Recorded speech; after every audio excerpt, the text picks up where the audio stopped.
Before we begin, this video is based on our own experience with Yakuza Kiwami 3 and Dark Ties, and reflects our personal views on what they had to offer and how they feel to play. As always, we recommend that you make your own informed call by looking into the games yourself and ensuring that they match your expectations, standards, and personal values. So with that out of the way, let's begin. With Yakuza Kiwami 3, RGG Studio isn't just polishing an old game like they were with the 2019 Yakuza 3 remaster. By rebuilding the title on modern technology, reworking its most criticized systems, and pairing it with an ambitious new story expansion, the studio is finally giving fans what they always wanted out of Yakuza 3, a ground-up remake with the Kiwami badge. Here are 15 details well worth knowing about before buying Yakuza Kiwami 3 plus Dark Ties on the February 11th release date. A ground-up remake of 2009's Yakuza 3. Yakuza 3 originally released in 2009, and both the original version and its later remaster are often considered the black sheep of the franchise. Common complaints ranged from its clunky, block-heavy combat to the stilted pacing of the Orphanage chapters. Kiwami 3 appears designed specifically to address those points, and then some.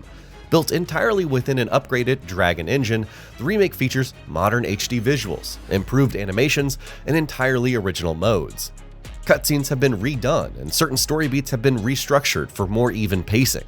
On top of that, the game introduces a brand new side story campaign in Dark Ties, which stars a fan-favorite character.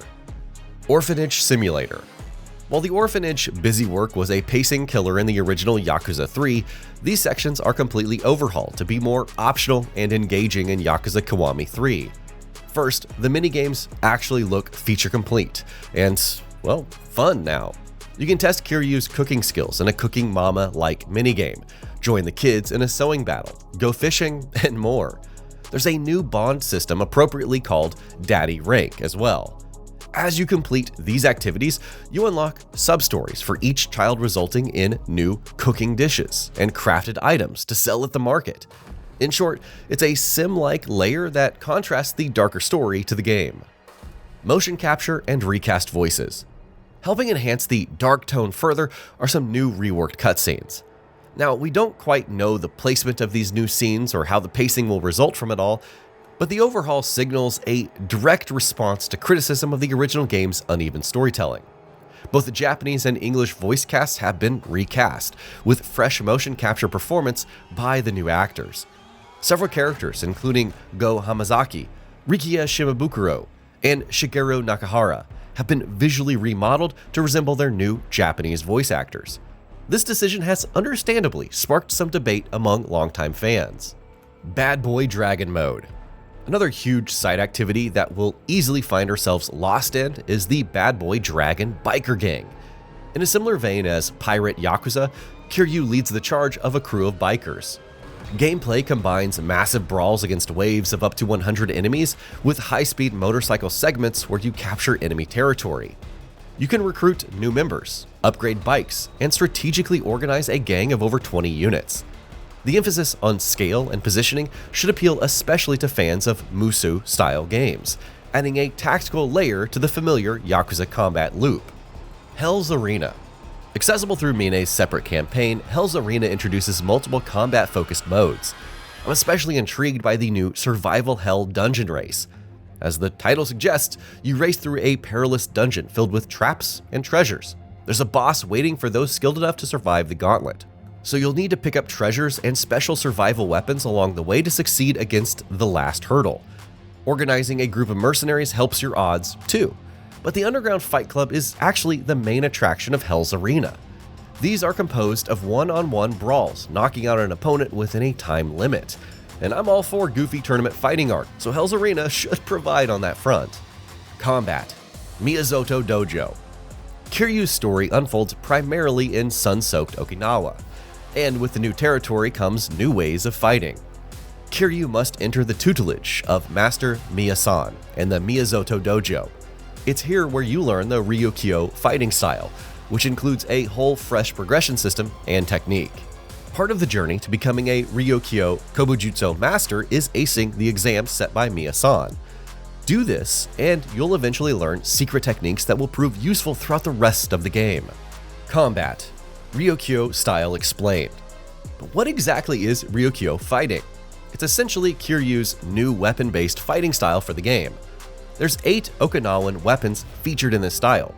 These are shield, tenbei, spear, rochin, teku, knuckle dusters, tonfas, nunchaka, and even a wooden oar.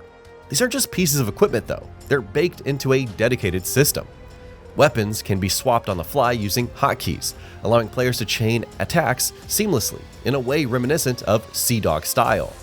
This fluidity stands in stark contrast to the slower, more defensive combat of the original Yakuza 3. Merging of the two fighting styles. You won't just be weaving between weapon types, but fighting styles in general. The familiar Dragon of Dojima fighting style can be swapped seamlessly with the new Okinawan Ryukyu style. Dragon style has been enhanced with new finishers and loads of additional environmental destruction elements that you can use to your disposal against foes. To unleash the new finishers, you must charge up and activate Dragon Boost, a new powered-up state for Kiryu that essentially turns him into a Super Saiyan. Everything from groundbreaking pile drivers and long-distance throws are enhanced during a Dragon Boost. Loads of combat techniques. Of course, merging between these two fleshed-out combat styles brings with it a ton of variability. By combining two fully realized fighting styles, Yakuza Kiwami 3 boasts what the developer has described as the largest library of attack techniques in the franchise's history. The sheer variety encourages experimentation and makes combat encounters far more dynamic than before. New minigames. Of course, not everything in the original Yakuza 3 has been preserved for the remake.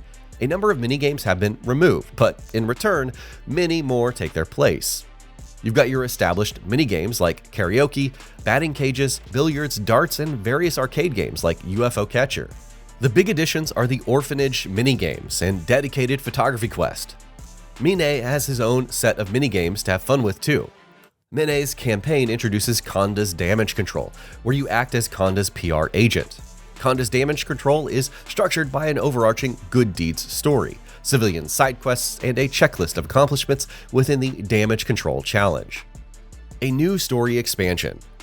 Dark Ties is a full story expansion centered on Yoshitake Mine, one of Yakuza 3's most compelling antagonists.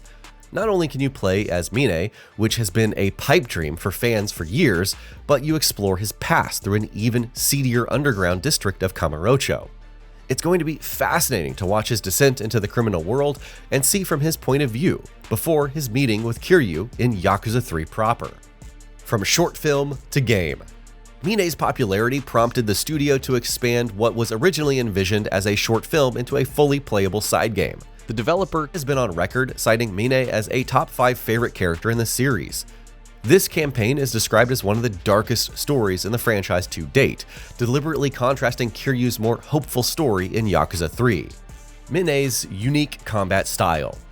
In fact, Mine's story is so dark that his combat style needed to be called Dark Awakening. Well, maybe there's a different reason for the name, like the high-risk, high-reward precision strikes so emblematic of Mine's style. The swift aerial strikes stand out the most with his fighting style, but the Dark Awakening state push him into overdrive with extraordinary speed and precision. Mine's fighting reminds me of a dragoon or ninja, and I couldn't be more stoked to try it out. Start selection. Upon launching the game, you can choose whether to begin with Kiryu's main story or jump directly into Dark Ties.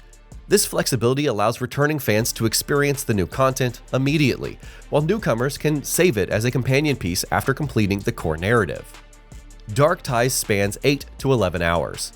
Based on developer comments and hands-on previews, Dark Ties is expected to run between 8 and 11 hours, depending on side content engagement. Its scope is comparable to the Kaito Files and Like a Dragon Gaiden, The Man Who Erased His Name, which offered similarly focused standalone narratives. According to a developer interview cited by Sportskita, Dark Ties is roughly the same length as Like a Dragon Gaiden, positioning it as a substantial expansion rather than a brief add-on. PC specs. On the lower end, Yakuza Kiwami 3 remains fairly accessible for modern PCs. First, you'll need to save up 58 GB of space for memory. The minimum requirements require an Intel Core i3-8100 or AMD Ryzen 3 2300X paired with 8 GB of RAM and a GPU of either a GTX 1650, Radeon RX 6400.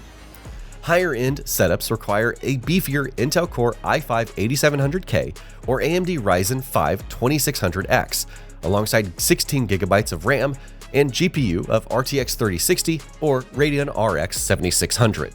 And that'll be about it for this one. If you guys like what we're doing at GamingBolt, please consider subscribing to our channel, and I'll see you guys on the next video.